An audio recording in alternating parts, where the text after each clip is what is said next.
Hello, bachcho. Let's read this question. The question says, derive the expression for the magnetic field due to current carrying coil of radius r at a distance x from the center along the x-axis.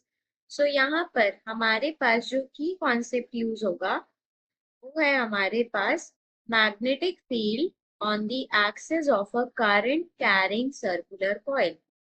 Magnetic field on the axis of a current carrying circular coil। तो यहाँ पर हमको given है कि हमारे पास एक circular coil है जिसका रेडियस हमको क्या गिवन है, रेडियस हमको स्मॉल आर गिवन है, और एक्सेस पे जो पॉइंट का डिस्टेंस है जहां पे हमको फील्ड निकालनी है वो distance on axial line, on axial line उसकी वैल्यू हमको x गिवन है। इसमें कोई करंट जो है I फ्लो कर रहा है, current I flowing in the current carrying circular coil। तो हमको मैग्नेटिक फील्ड एट x यहाँ पर फाइंड आउट करनी है। तो सबसे पहले तो हम यहाँ पर डायग्राम बनाते हैं। तो ये है हमारे पास करंट कैरिंग सर्कुलर कॉइल, ये है सेंटर और ये है एक्सिस। यहाँ पर कहीं हमको मैग्नेटिक फील्ड निकालनी है किसी पॉइंट P पे। ये डिस्टेंस है हमारे पास x, ये रेडियस है हमारे पास स्मॉल आर। यहाँ पर हमने एक स्मॉल एलिमेंट लिया है, स्मॉल एलिमेंट लिया है कितनी लेंथ का, ये जो एलिमेंट है ये हमने dl लेंथ का लिया है। इस सर्कुलर कॉइल में जो करंट फ्लो कर रहा है उसकी डायरेक्शन हमने ऐसे ले ली है, ये एरो डायरेक्शन बता रहा है। सो हमको यहाँ पर क्या करना है, यहाँ पर करंट आई फ्लो करना है, इस पी पॉइंट पे हमको मैग्नेटिक फील्ड निकालनी है। तो अगर ये आर है और ये एक्स है तो इस डिस्टेंस को हमने डी मान दिया, क्या मान दिया, डी। तो यहाँ पर अगर हम थंब रूल यूज करते हैं और बायोट सेवर्ट्स लॉ यूज करते हैं तो हम क्या बोल सकते हैं, सबसे पहले हमने एक छोटा एलिमेंट डीएल ले लिया, consider a conducting element conducting element dl of the loop as shown in the figure, as shown in the figure। तो इस स्मॉल एलिमेंट की वजह से इस पी पॉइंट पे स्मॉल मैग्नेटिक फील्ड होगी। So due to this there will be dB magnetic field on point P। तो अगर हम इस dB मैग्नेटिक फील्ड की बात करें तो डायरेक्शन होगी इस तरीके से, according to Biot Savart's law. Biot Savart's law क्या होता है हमारे पास, बायोट सेवर्ट्स लॉ होता है dB is equals to mu naught by 4 pi into current I. T की बजाय कुछ और ले लेते हैं, फॉर एग्जाम्पल ये हमने मान लिया कुछ कैपिटल आर।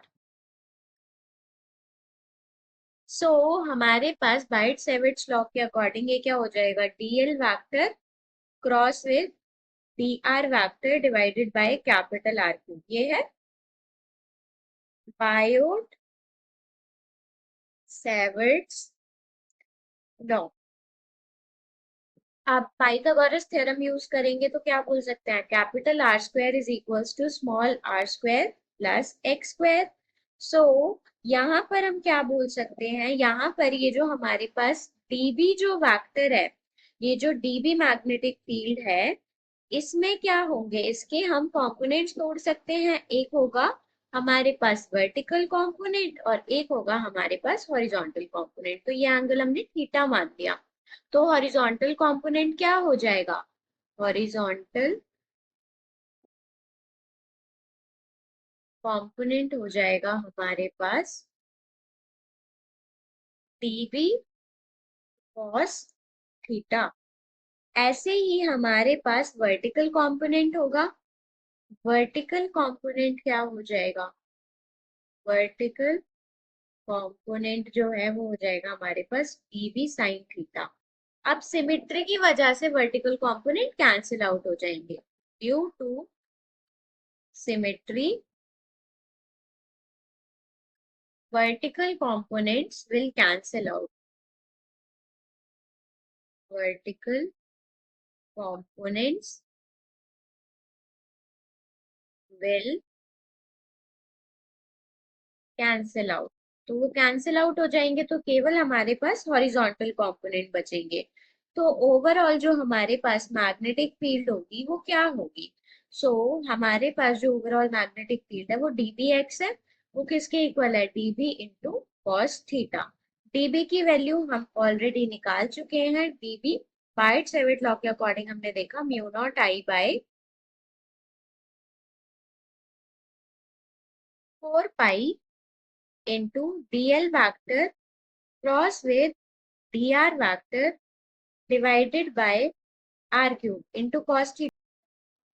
जो हमारे पास कॉस थीटा होता है, कॉस थीटा क्या होगा? इस वाले ट्राइंगल में अगर हम देखते हैं, अगर ये एंगल थीटा है तो ये भी एंगल थीटा हुआ। तो कॉस थीटा हमारे पास हो जाएगा small r by capital R. अब अगर हम इसको फर्दर सॉल्व करेंगे, अगर हम इसको फर्दर सॉल्व सॉल्व करेंगे तो डीवी एक्स जो होगा वो क्या हो जाएगा? वो हो जाएगा हमारे पास mu naught I by 4 pi into D L by are cube into small. तो इसको हम क्या लिख सकते हैं? अगर हमको कंप्लीट चाहिए, हम कैपिटल आर की वैल्यू पुट कर सकते हैं। तो डीबी एक्स को हम लिख सकते हैं mu naught I by 4 pi. Capital R की जगह हम लिख सकते हैं R square plus X square की पावर 1/2, उसकी पावर क्यूब है तो 3/2 into small R into DL. तो ये हो गया। अब अगर हमको कंप्लीट मैग्नेटिक फील्ड चाहिए तो हमको क्या करना पड़ेगा? इंटीग्रेशन। तो हमको यहाँ पे भी क्या करना पड़ेगा? Integration. Mu naught I D L into R by 4 pi R square plus X square raise to power 3/2।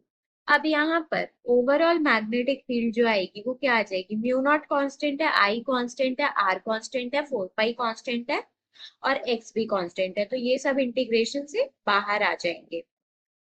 Pi R square plus X square की पावर 3/2।